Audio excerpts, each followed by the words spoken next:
Ассалаумағалейкум. Қонақта Өмір Шынбекұлы. Педагог мәртебесі көтерілді бе? Заң қабылданды. Қандай баға бересіз? Жезөкшелік бар ма? Жезөкшелік деген ұғым бар. Тура ондай фактілерді өзім көрдім, кездестім, олармен тоқал қылып тағайындап, күн үшін бар ма, сағат үшін, басқа үшін бар ма? Сондай қадамдарға барып отыр дейсіз. Сондай қадамдарға барып. Халықаралық блогерлер деген сөзді жиі жаздыңыз. Жеңілдіңіз бе, жеңілдіңіз бе? Мен кешірім сұрап. Мемлекеттік хатшы Ерлан Карим мырзамен жолықтыңыз. Жолайып мырза қызметтен кетті. Бұл екеуінің арасында байланыс бар ма? Байланыс бар ма жоқ па, оны Ерлан Карим мырзадан сұрауға тура келеді. Маған қоятын сұрақ емес. Сен екеуің араңдағы мәселені шешіп алыңдар. Басқармаға шақырса барады ма дейсіз? Бармаймын. Енді бізде сыбайлас жемқорлық деген бар, қаржы мониторингі деген нелер бар, құзырлы мекемелер бар, прокуратура бар, солардың бәрі егер шаманы жұмыс істесе, ақылы пост жазасыз ба? Ақылы пост жазбаймын. Шымкентте, Түркістан облысында осы екі өңір ғой. Ауыс-түйіс болуы мүмкін ба кадрлық? Президент өз шешімінше деп ойлаймын. Бұл әлеуметтік желіге де жазып жүрсіз, өзге де блогерлер, журналистер көтеріп жүр. Бірақ өзгеріп жатқан дәнең жоқ. Неге? Ой, неге деп. Оның неге екенін мен де түсінбеймін.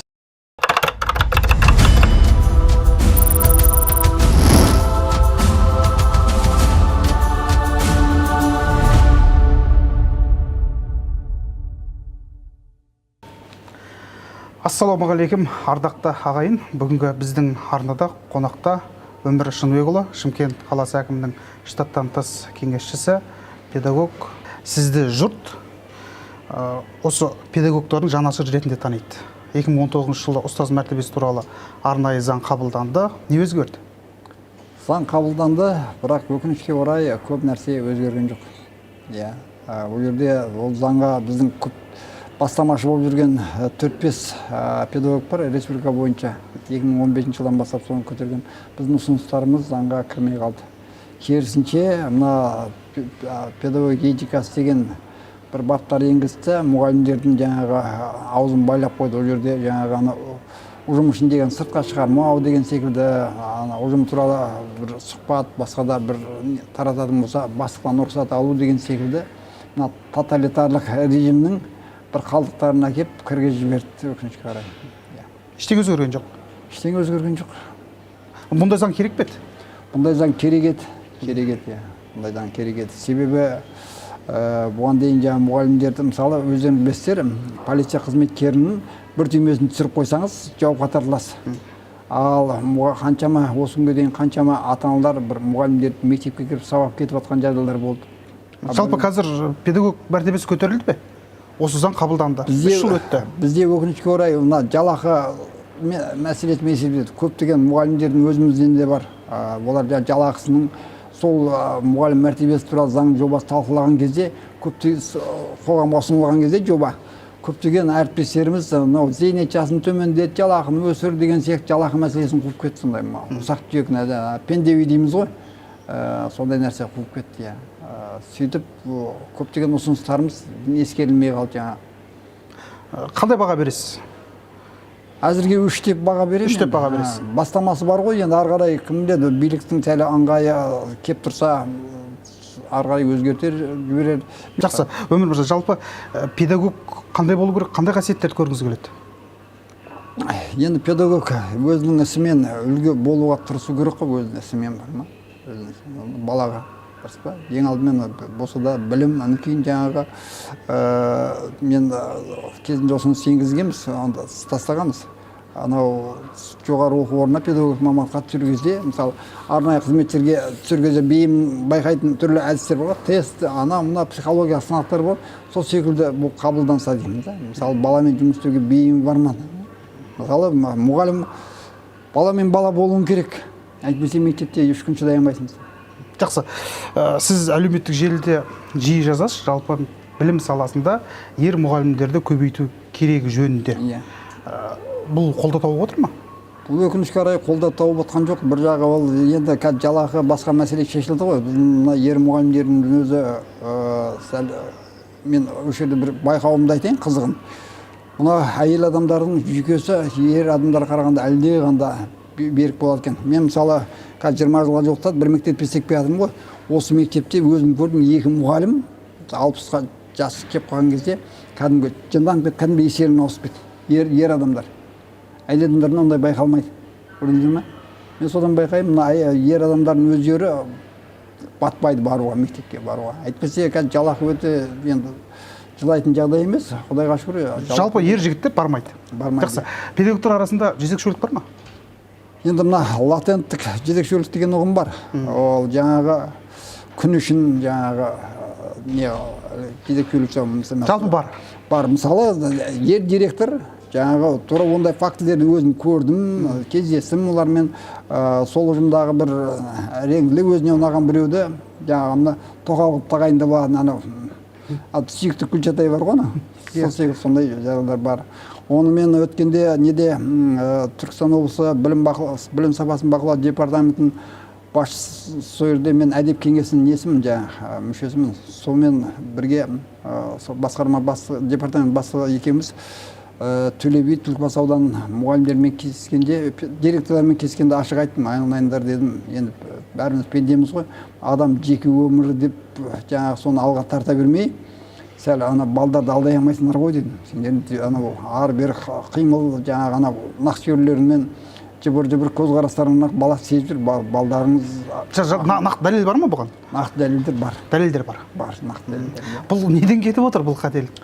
Неден кетіп отқан кезде жаңағы бізде жаңа айтып отырмын ғой, педагогика саласында әртүрлі адамдар жүр ма? Әлі бар. Әлі бар, иә, әлі бар. Солар жаңа күн үшін бар ма, сағат үшін, басқа үшін бар ма? Сондай қадамдарға барып отыр дейсіз. Сондай қадамдарға бар. Жақында бір әдеп кеңесінде тағы бір мәселені қарадық. Бір ауданның бір мектептің директоры жасы егде келіп қалған, үстінен 10 шақты жыл бұрын арыз, 10 шақты жыл болған әңгімен. Үстінен білім бөліміне аудандық шағым түскен, оны жаңағы білім бөлімінің заңгері тексеруге барған жас жігіт, сөйтіп екеуінің арасында жаңағы қалай махаббат сезімі оянып кетті дейміз ба. Сөйтіп бірнеше жылға созылып, жаңағы анау жігіт семьясын тастаған, анау әйел семьясын тастаған, ана жігіттің несі 3 баласы бар екен, әлі кішкентай, не біреудің жалғыз баласы екен, оның шешесі маған хабарласып, үлкен хаттар берді.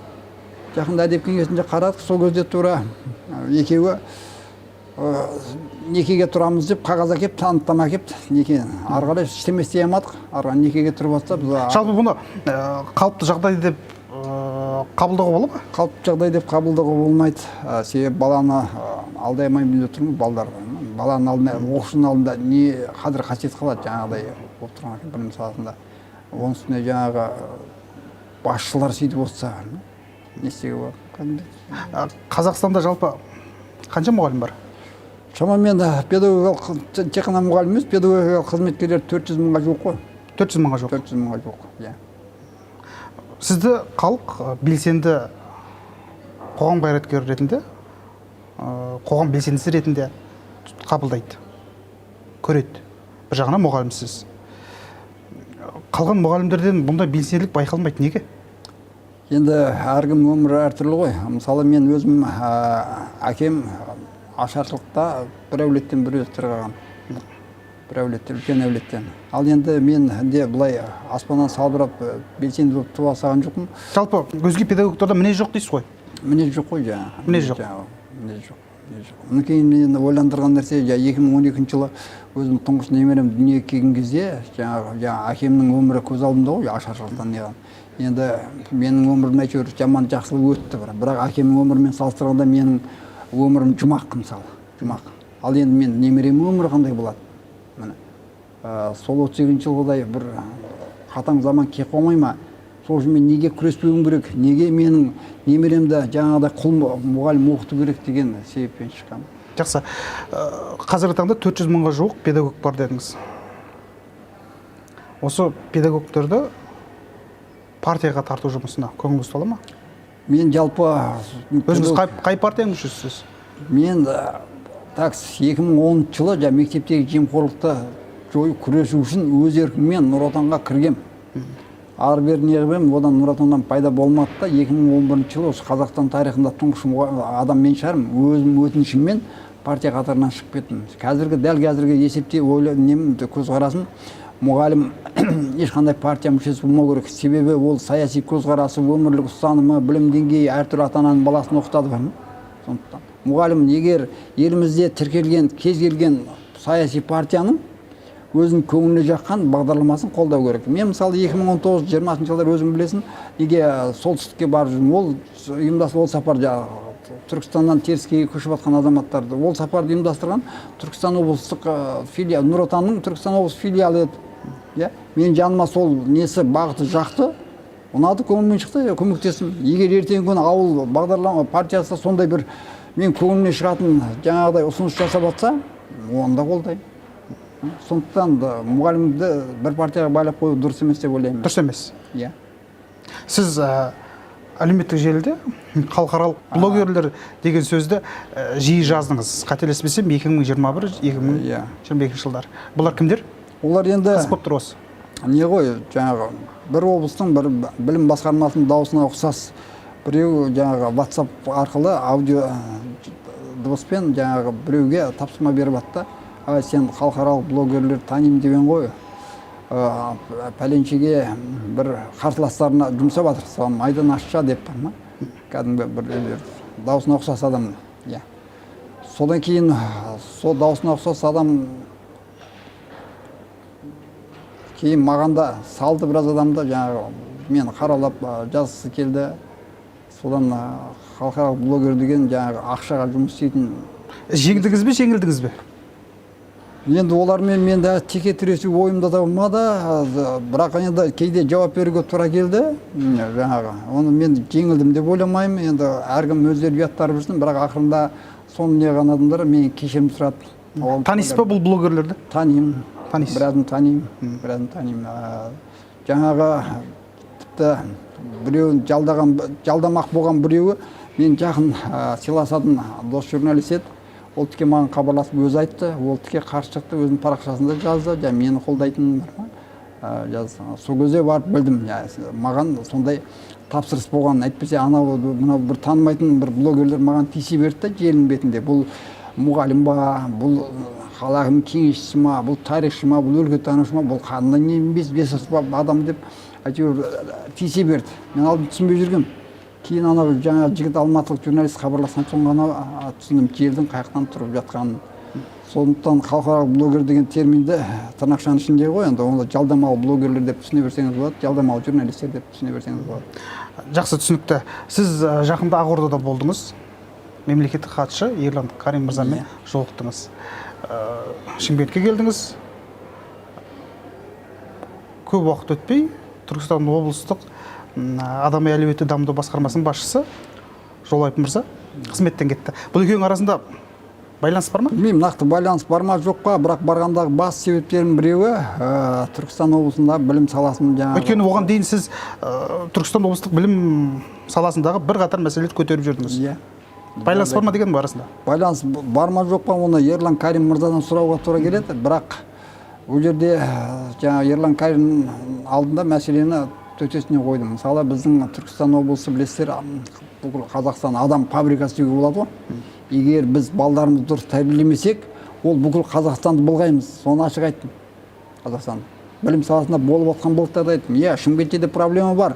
Бірақ біз Түркістан облысын ең құрғанда Шымкенттің деңгейіне жеткізіп алсақ, соның өзі үлкен жұмыс болатын еді деп.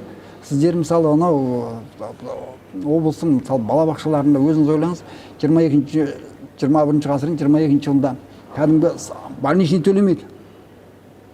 Больничный төлемейді. Өзіңіз ойлап қараңыз. Заң, конституция бар, аяқта жатыр ма? Мысалы мен қалада істеймін, больничный төлемесе мен айқайлап шығамын. Бұл мәселе Шымкентте жоқ па? Шымкентте маған шағым түскен жоқ әлі, иә. Мысалы Түлкібас ауданынан сондай болды, былтыр мұны араласып жүріп әйтеуір несін Түркістанға енді қызық нәрсе ғой. Өзі больничныйына 19 теңге екен жаңағы түсуі. Бірақ принципке бардық та, неге Түркістанға 2 мәрте бардық, Түлкібасқа барып жүріп, бір 50 мың, 60 мың жолға кетті де, бірақ 19 мыңды өндіріп бердік.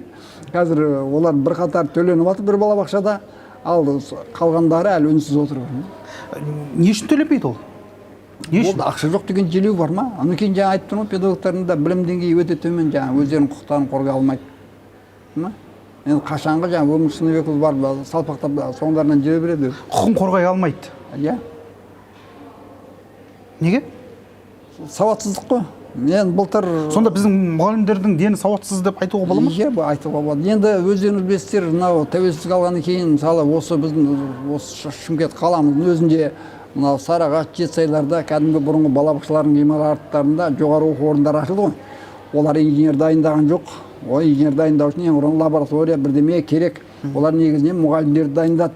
Жаңағы оған лаборатория керек, бір тақта, бор болса болды. Сөйтіп бізде ол мұғалімдер мысалы Шымкенттен бір жыл жаз 3 бөлмелі пәтерде мысалы жоғары оқу значит ол дегеніңіз жаңа сабаққа келмейді дегеніңізде диплом штамповать етіп жаңа не қылып соларды сатып алған. Бір неден не қылды? Осыдан 5-6 жыл бұрын Шардара ауданынан біреу хабарласты. Иә. Екі еден жууыш әйел, бір айден жууыш хабар бұрын еден жууыш болған екен, үйіп диплом алғанда сөйтіп сағат алған біраз. Сөйтіп жүргенде олмен бірге жуатын адамда сағат алған. Сөйтіп енді анан сағат менен кейін болып еді мұғалім дейді да, 10 сағат менен көп дейді да. Айналайындар дедім, бұл маған қоятын сұрақ емес деймін да. Маған қоятын сұрақ емес, сен екеуің араңдағы мәселені шешіп алыңдар деп. Бір 5-6 жыл болды. Сондай күлкілі жағдайлар бар ма? Түсінікті. Жалпы жолайып кетті. Ертең ол жерге тағы бір жолайып келуі мүмкін.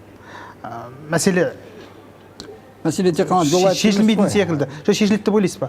Мәселе шешіледі деп ойлайсыз ба? Жоқ, мәселе тұлғаға байланысты ғой. Қандай адам келеді. Енді мен жолайып жаман баман деп айта алмаймын, бірақ сол жұмысқа лайық емес деп ойлаймын. Адам әркім қолынан келетін жұмыс істеу керек қой. Мысалы жақында ғана бір директор болғысы келіп жүрген бір педагогтан сұрадым, неге сонша директор болғым келеді деп. Сөйтсем, мынандай жетістігім бар, пәлен олимпиада деп айналайын дедім да. Менде жетістік жетерлік дедім да. Бірақ мен өзім шамам, менде бір ұйымдастырушылық қабілет жоқ деймін да. Мен ақша санай алмаймын деймін да. Сондықтан мен басшы қызметте істегім келмейді. Басшы болғаннан кейін білесің, менеджмент деген бар ғой, соны білу керек. Көбісі жұртта мынау орын таққа құмарлық көбісі. Жолайып кеткенмен жағдай бірден жақсара қалады деп ойламаймын. Бірақ егер істің көзін таба білетін ұйымдастырушылық қабілеті бар, ең бастысы мінезді адам келсе, жағдайды өзгертуге болады. Ол жерде әлі өзгертетін нәрсе өте көп мысалы. Адамға байланысты көп нәрсе. Түсінікті. Жалпы кез келген Қазақстан түкпір-түкпіріндегі осы педагогтар жалпы құқығы тапталып жатса, өзіңізге шығып жатады. Рас қой ол? Иә. Басқармаға шақырса барар ма едіңіз? Мен басқармада, мен конторда отыратын адам. Білім басқармасына? Конторда отыратын адам емеспін. Жаңа айттым ғой, мен мынау еркін адам. Өзіңіз айтып отқан мінез өзіңізде бар сияқты. Мені осы кім неған кезде, Шыңғыс Мұқан қала әкімінің бірінші орынбасары болып тағайындалған кезде бір көптеген қызмет ұсынған. Оған айттым, мен конторға сыймаймын дедім. Оны бір бастық болғысы келіп жүрген, бір армандап жүрген адамдар бар, соларға бере беремін сені де. Мен үлкен қамтитын салам тек қана білім емес, өзім білетін көші-қонмен де айналсам, тарихпен де айналсам, өлкетанумен де айналсам, сондықтан ол бір конторға жаңағы бір кеңсеге барып тығып қою мен өзім сонда ауру болатын едім мен. Құсалық дей ма? Құсалық төрт қабырға. Жаныңыз қаламайды, бармайсыз. Бармаймын. Бармайсыз. Жалпы осы соңғы кездері осы мектеп директорларды, 5 жылға тағайындау туралы мәселе көтеріліп жүр. Бұған көзқарасыңыз қалай? Бұған көзқарасым қосылғыштардың орны ауысқанмен қосынды өзгермейді деген сөз бар ғой. Бізде енді онда министрлік амалсыздан қабылдады. Осы біздің облыста бір мектепте 21 жыл бір кісі директор болыпты да, совет заманында. Қазір одан кейін 18 жыл соң қызы директор екен. Көрдіңіздер ме? Сол секілді бір жерде отырып қалған нелер өте көп. Соны бұзу болса керек жүйені. Бірақ оны да ақылмен істеу керек еді. Ақылмен істеу керек деп ойлаймын мен. Жаңағы қазіргі заңда кемшіліктер бар. Мысалы, бір ауылда бір білім ошағы болса, оны ротация жасалынбайды. Сонда ол өмір бақи отыра бере ме? Қараңыз. Немесе, мысалы, бұның әлі біз жай жапсарын білмейміз. Шымкент қаласында бір 150-ге жуық мемлекеттік 147 мемлекеттік мектеп бар. Мен әкімге де Шыңғыс жаңа бірінші орынбасарына да әкімге де өткенде министрге де айттым, бірінші дедім, осындай мектеп көп облыстарда бастайық эксперимент ретінде ең артта қалған мектептердің басшыларын бір-бірімен ауыстыру керек дедім. Ең бас жақтағы жақсы біз бетке ұстар мектептерімізді тимей қоя анау жерде бір қателіктер біз білмейтін, алдын алмаған, көрмеген тәуекелдер пайда болуы мүмкін. Соны ескере отырып, мына жақсы мектептерді ауыстырайық деген ұсыныспен шықтым. Әйтпесе бірден бас көз жоқ бар ма? Не бір Шұқырбұлақтағы мектебінде бастауыш мектебінің бір 100 баласы бар орта мектептің директорын әкеп, мысалы біздің айталық 9-шы мектеп болмаса 8-шы мектепке директор бүлдіріп жіберуі мүмкін. Тағы үлкен рискілер бар, ол жерде тәуекелдер бар. Мысалы, қазір жұрттың бәрі көз ашылып қалды, әлеуметтік желінің әсері одан көп. Кейін жаңағы ішінде диктатор директорлер де бар, қызыл директорлар жаңағы тек қана айқаймен шешемін дейтін. Сол жаңа барған жерінде айқайлап неғып тұрса, ол жерде де әр мектептің өзінің несі бар, белсенді ұстаздар бар, арасында дау туып кетуі мүмкін. Сол үшін абайлап ескеріп жаңағы адамдар істеу керек деп. Әлі ерте дейсіз ғой.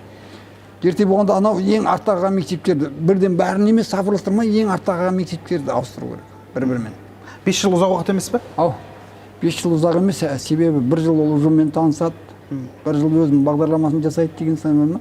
Ары қарай 3-ші жылы ғана ол нәтиже көрсете бастауы мүмкін. 3-ші жылы ғана. Егер қолдан бірдеме келем десе. Білім саласында жемқорлық бар ма қазір? Жемқорлық өте көп. Мысалы, жан басына қаржыландыру деген желеумен қарпы батыр, балабақшалардың егер балдардың бәрі сансы өлі жандар бар екені анық. Жақында ғана осы өткен жылдың қараша айында сарыағаштық журналисті Амангелді Батырбеков парақшасында жазды. 2020 жылы анау карантин басталған кезде бір балабақша ашылған. Сол бір жыл ма, 1,5 жылдың ішінде карантин кезінде 51 миллион ақша алып қойған жаңа. Өзіңіз біле беріңіз, бір балабақшада. Жалпы осында мәселелер бар. Бұл әлеуметтік желіге де жазып жүрсіз, өзге де блогерлер, журналистер көтеріп жүр. Бірақ өзгеріп жатқан дәнегі жоқ, неге? Неге деп. Оның неге екенін мен де түсінбеймін. Себебі мына сыбайластықтың тереңдеп кетті, бір-бірімізден жаңағы біреудің жаңағы тексеріп келсе, ауызбен басып жіберді. Былтыр өткенде күз айында осы 1-2 мектепте суицид болды, балабақшаның дауы басталды. Жалпы контроль жоқ қой. Әлеуметтік желіде солай ма? Шықты. Министрліктен комиссия екен, сөйтсе анау сойырдың жергілікті блогерлерді жалдағанда, балабақшаның несі, сөйтіп аналарды кейін комиссияны кіргізбей бөле болған. Мысалы, тағы бір аудандарда тура министрліктен комиссия келеді деген күні, анау сантехника жарылды деп, труба жаңылды деп, балабақшаны істетпей, жаңағы ұжым мүшелерін комиссиямен кездестірмеген жағдайлар болған. Қазір білім басқармалары әкімдікке бағына ма, министрлікке ме? Әкімдікке бағынады. Осында министрлікке беру туралы мәселе көтерілді. Мен 2015 жылы алғаш мен көтергенмін. Сол кездегі министр Сарынжевке ашық хат жазып, әлеуметтік елдер. Егер осылай болса, бірден өзгере ме? Бірден өзгереді, міндетті түрде, міндетті түрде өзгереді. Бірақ біздің қаржыландыру жүйесі қиын деген желеумен осы желтоқсан айының 3-ші жұлдызында Аймағамбеттің шақыруымен барып қайттым. Сол кезде 3,5 сағат әңгімелестік отырып кең болды. Демек, мынау қазір өзіңіз айтып отырған бір қатар мәселелер осы білім басқармасының әкімдікке, жергілікті билікке қараған себебінен орын алып отыр ма? Енді бар қараңыз, Аймағамбетов мен айтқан ұсынысты бастады да, аудандық әкімдіктен білім бөлімдерін алды да қазір облысқа берді тікелей аудандық әкімдікке. Сөйтсе ауданның білім саласы ауданның бюджетін жартысын қарайды екен. Бюджетін жартысына кетіп қалды. Оны кейін жаңағы әкімдікте істейтіндер жаңағы тамыр танысын мектепке кіргізу деген секілді әшейін телефонный право деген бар ғой. Сондай құқықтардан айырып қалды. Аймағамбетов өзі айтып отыр, мен аудан әкімдерінің қазір бәрі мені жек көреді дейді. Жек көреді дейді. Міне, оны кейін білесіздер, бұрын мұғалімдер тегін жұмыс күші еді. Бір комиссия бірдеме келсе жаңағы көше сыпыра салу, жаңағы сайлауларда қызмет істеу. Енді сол әсері азайып бара жатқан соң, олар облыс әкімдерде оңай адамдар емес, лобби, мықты лобби жібергілер келмей отыр. Жаңа айтып отырмын, мысалы, осы 2018-де біздің Шымкент қаласында бюджеттің жартысын білім саласы құрайды. Жартысына жуығын. 48-49%. Ойлай беріңіз. Түркістан облысында да соншама. Сонша қаржыны министрлікке бере салуда оңай емес. Министрлікке берілсе, министрлік бұны ұшықша үйіріп алып кете ала ма? Соны есебін табу керек қой. Мысалы, біз алып кете алады деп айтуға ерте.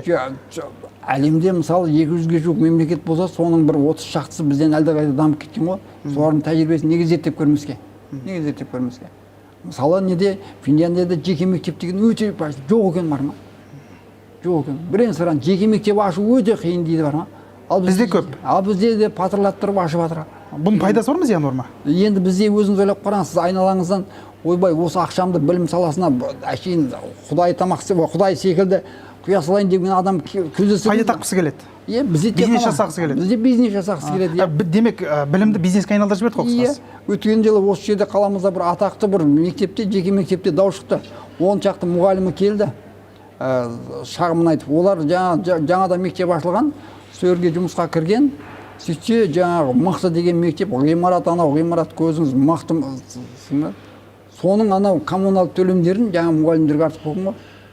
Мына мен бір өзім тыңдамадым да, мен жаңа журналист, белгілі танымал журналист Лаура Тастамбек бар ғой, соны шақырып алып, екеуміз тыңдайық, мені көресің деп. Жаңағы мектептің жаңа элитный деген мектеп, соның мұғалімдері маған 10 шақты мұғалімдер шағымданып атты да. Енді жазып бердім десем, қорқады бар ма?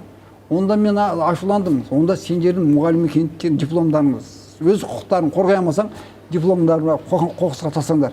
Сонда мен сендердің көтеруім керек, сендер мен арттарында тығылып отыруларың керек. Маған кім сенеді, ол жерде істемеймін ғой мен. Аттарын атағысы келмейді. Жақсы. Дамыған елдерде қалай өзі? Осы жекеменшік мектептер деген бар ма? Мен осы Финляндияның несі бізді қызықтырып жүр ғой. Жекеменшік мектеп өте ашу, өте ауыр дейді. Өте ауыр дейді.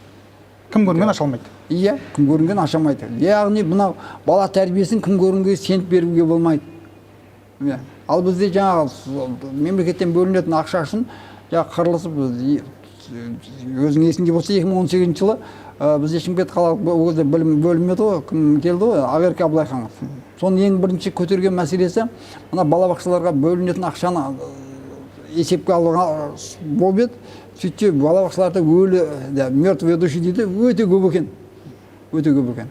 Кейін жиналып алып, жекеменшік балабақшалардың нелерін айтты. Жаңағы Астанада тіркелген балдар, Түркістанның, басқа облыстардың балдарын тіркей берген жаңағы балабақшалар. Олар келмейді, бірақ ақша ағылып жатыр. Соны жалпы бұларды анықтау, бұлармен жұмыс жүргізу қай мекеменің жұмысы? Енді бізде сыбайлас жемқорлық деген бар, қаржы мониторингі деген нелер бар, құзырлы мекемелер бар, прокуратура бар, солардың бәрі егер шаманы жұмыс істесе? Демек жұмыс істемейді деп айтуға болады. Көп болып жатқан жағдайлар. Иә, сондай. Кезінде өзіңіз жаздыңыз, қыр соңыңыздан қалмай аңдып жүрген азаматтар туралы. Қазірде артыңызда агент жүрген жоқ па? Жоқ, ол жылы 2019 жылы қызық болған енді. Мен жалпы анау 2016 жылы жер мәселелері туралы көтерілген кезде мен енді жүрдім, белсенділердің арасында, онда да алаңға шықпасын, анау залда айтылсын деп. Кейін 2019 жылы ғой, бір 28 қараша кезінде неге президенттің алғыс хаты тапсырылды Тоқаевтың. Сөйтіп 16 желтоқсан күні Түркістанға құдалыққа баруым керек еді. Жаңағы інімнің қызы тұрмысқа шығып. Азанда сағат 8-де үйден шықсам, бір жігіт келіп амандасады, осындай, осы полиция қызметкері. Не, сіз Әбілязов бияқтайды екенсіз. Оны кім айтып жүреді? Менде бұйрық бар, бүгін кешке соңыңызда жүремін дейді. Ай, мен құдалыққа барамын десем, менде бұйрық қояға дейді да. Оны кейін жыным келіп кетті, айттым, сен келесі жолы бастығың айтты дедім, бұйрық берген, бензинді көбірек құйып ал, екеуміз қыдырамыз дедім, сен машинаңа мініп ал, былай дедім. Сөйтіп кейін кімге ол кезде мемлекет президенттің кеңесшісі еді, Ерлан Каринге хабарластым. Ереке, сіздер анау немесе алғыс хатты кері алыңыздар, немесе мына аңдып отқандарды маған намыс. Себеп не екен? Оны кейін бір ұлттық қауіпсіздік қызметкерімен кездесіп ем, ол бізден емес, бір тырқылдап күлді. Осы біреу үстіңізден жазған ғой жаңағы деді. Дұшпаныңыз көп па? Мен жеке біреуді өзім дұшпаным деп санамаймын. Енді білем, мына білесіздер, кейде бір енді шығармашылық адам дейміз ғой.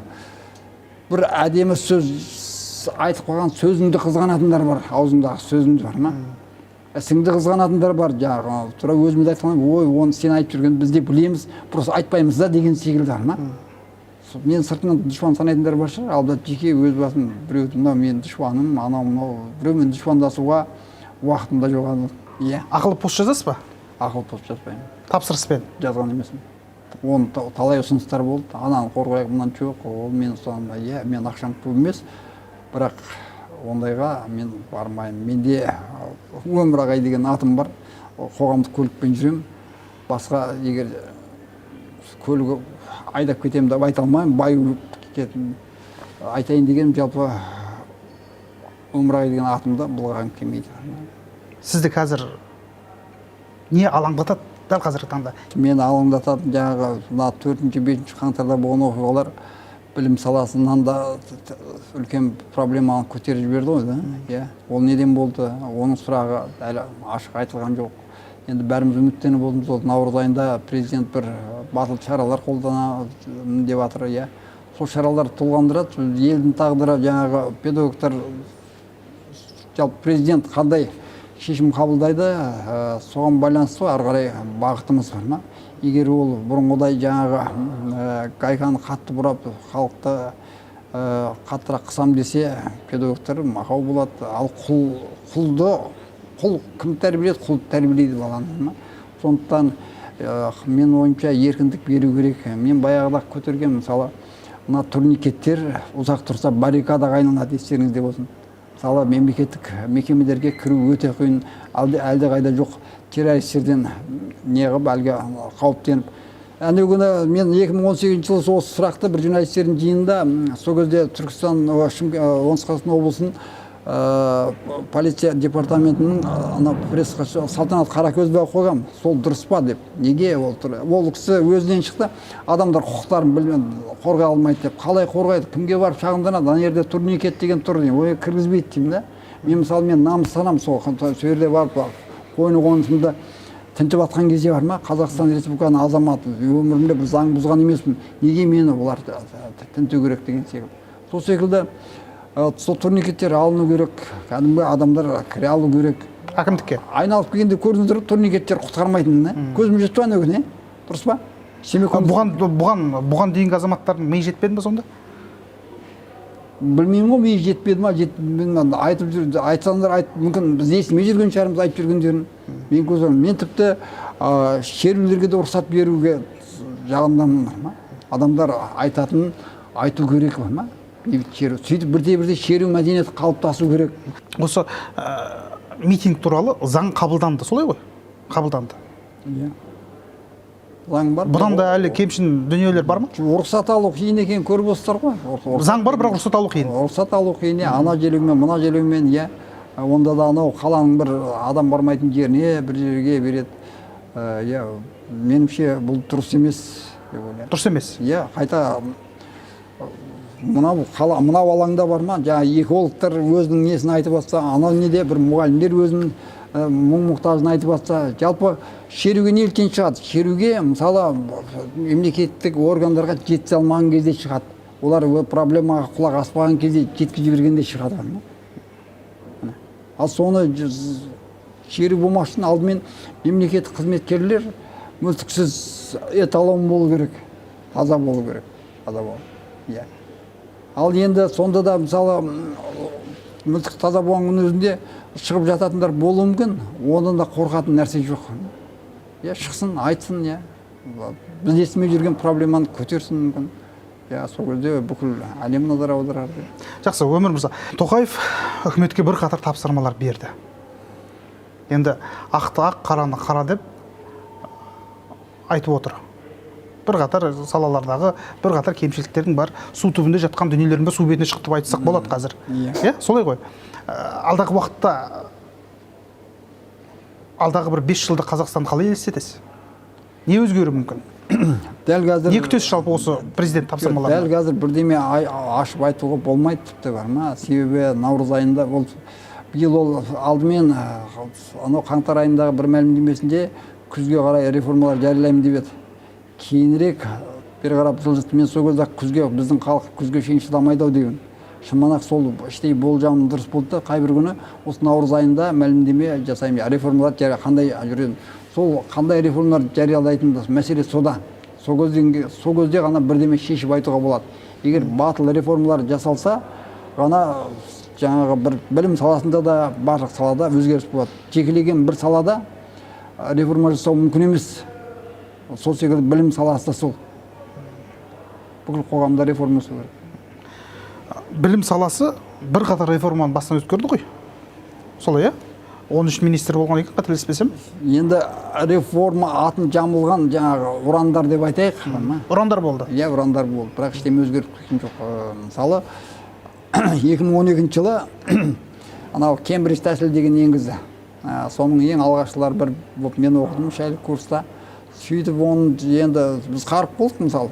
Соны бітіргеннен кейін біріншідегі бітірдім. Жалақыма 100% қосылып 5 жыл бар, 100%. Мен үшін жақсы мысалы, жеке өзім қалтам үшін. Ал енді соны не қылған кезде біз оны 2016-тан бастап жаңа Кембридж тәсілі ұмытылды да, жаңартылған деген. Ал енді қазір тағы бірдемелер жасап жатыр, одан қандай жаңалық күтерін білмеймін. Мен күні Ерлан Карим мырзаға да айттым, біздің министр дедім, өте білімді жігіт, өте мына коммуникациясы жақсы, араласу. Бірақ мына министрліктен шығып жатқан құжаттарда кемшілік өте көп. Сондықтан осы президент әкімдігі жанынан осы білім министрлігінен шығатын құжаттарды сараптамадан өткізетін бір комиссияма бірдеме құрмасаңыздар болмайды-ау дедім. Сөйтсем ол кісі күн саботаж жасайтындар бар шығар деп не қылды, оны ойластырып көреміз. Өмір мырза, педагогтар арасында қағазбастылық бар ма? Қағазбастылық өте. Мынау қазіргі КМЖ деген жоспар жасаудың өзі қағазбастылықтың. Қағазбастылықты азайтамыз деген тапсырма болды. Бірақ қағазбастылық көбейді. Көбейді, иә. Біз былай жасаймыз деп айтамыз, бірақ оған кері дүние жасаймыз. Кері. Бағана айттым ғой, мұғалім мәртебесі жаңағы мәртебені көтереміз деп та аузын балетін баптар енгізіп жіберді деп. Сол секілді мына бір шетінен жаңағы анықтама бірдемені азайтуы мүмкін, екінші шетінен мына КМЖ деген жасауды бар ма? КМЖ жаңағы қысқа мерзімді жоспар дейміз ғой. Мысалы оны жасайтын әр минутын есептейсің ғой, бірақ сабақ үстінде ол әр минутқа сен ана минутын қарап отырасың ба? Сабақ түсіндіресің ба? Одан кейін әр сабақ өтудің өзінде шабыт керек. А шабыт уақытқа бағынбайды бар ма? Демек, бұған да реформа керек. Иә, керек, міндетті түрде. Реформа жасалу керек, әрине бірқатар тапсырмалар беріліп отыр, бір жерлерде ауыс-түйістер болып жатыр. Ауысып жатыр енді жалпы. Иә, ауысып. Бұны реформада қабылдауға болады ма? Бұны реформада қабылдауға болмайды. Қабылдауға болмайды. Бұны тек қана рокировка дейміз, ротация, рокировка деп айтайық, бүйтіп. Ескі кадрлармен. Өткенде жақында ғана бір жазып едім мен әлеуметтік желіде. Егер физиканың заңдарын білсе, ара ұша алмас еді деп бар ма? Сол секілді кәдімгі ешқандай заңнан да ештеңеден хабары жоқ мемлекеттік қызметкерлер өте көп. Ол білім саласында айттым ғой, таза сауатсыз деген белең алып тұр. Оның үстіне кеше біраз күннен бері көріп бастар ғой, әлеуметтік желілерде адамдарды, құқық қорғау органдарының адамдарын азаптап жатқан, қызметкерлердің адамдарын азаптап жатқан. Бұл да сауатсыздық. Егер шынымен ана құқық қорғау саласын егей-тегейін оқыған болса, ондайға жол берілмеу керек еді. Жақсы. Өмір мырза, Қазақстанда осы қаңтар көтерілісі кезінде Алматы, Шымкент, Қызылорда, Тараз қалаларында халық көп көтерілді. Басқа өңірлер кішкене бізге бұл өңірлермен салыстырғанда тыныш болды, солай ғой? Неге? Бізде мынау халықтың тығыздығы өте жоғары ғой. Жұмыссыздық та бар. Оны кейін жаңағы халық көп берген саннан сапа дейді ғой. Халық көп берген жерде жаңағы жат элементтер де бар. Мында әлгі көп болуы заңды. Мен мысалы Шымкент қаласында анау тура неге әкімдікке баратын жолда қойым. Жарты сағат бойы адамдар легі өтіп отқанын көрдім. Ол Шымкенттің жастары емес. Түркістан облысында ауылдардан келген жұмысшы жастар. Ол жастарды біреулер әкелді-ау деп ойлаймын. Неге Шымкент қаласына? Неге Шымкент қаласына жиылды? Енді Шымкент енді мегаполис қой, енді өшердің дауысы қаттырақ шығады. Енді мысалы Жетісайдан немесе Шардарадан неге Түркістанға тасу қиын? Содан деп ойлаймын. Мынау әлеуметтік желіні қарап тұрсақ, бәрі бір саясаткер, саяси жауырыншы сияқты көрінеді. Мына өңірге пәленше келеді екен, ана өңірге пәленше барады екен деген сияқты. Жалпы енді өзіңіздің бір көзқарасыңызды білгім келіп отыр. Шымкентте, Түркістан облысында осы екі өңір ғой. Ауыс-түйіс болуы мүмкін бе кадрлық? Жеке өзіңіздің көзқарасыңыз. Енді ауыс-түйіс бола ма, болмай ма, мен ондай сәуегейлікке құмар емеспін, әуес емеспін, иә. Әуес емеспін. Ауыс-түйіс болса болатын шығар, білмеймін, бірақ президент өз шешенше деп ойлаймын. Бұл туралы мен ештеме сәуегейлік жасағаным ұят болады, бұрын жасамаған нәрсені тура сіздің хабар келген кезде үндемей қосылайын. Рахмет. Өмір Шыныбекұлы, алтын уақытыңызды бөліп студиямызға келіп бірқатар сұрағымызға жауап бергеніңіз үшін алғысымызды білдіреміз. Ісіңіз берекелі болсын. Біз бүгінгі бағдарламамызды аяқтаймыз. Келесі жүздескенше аман сау болыңыздар.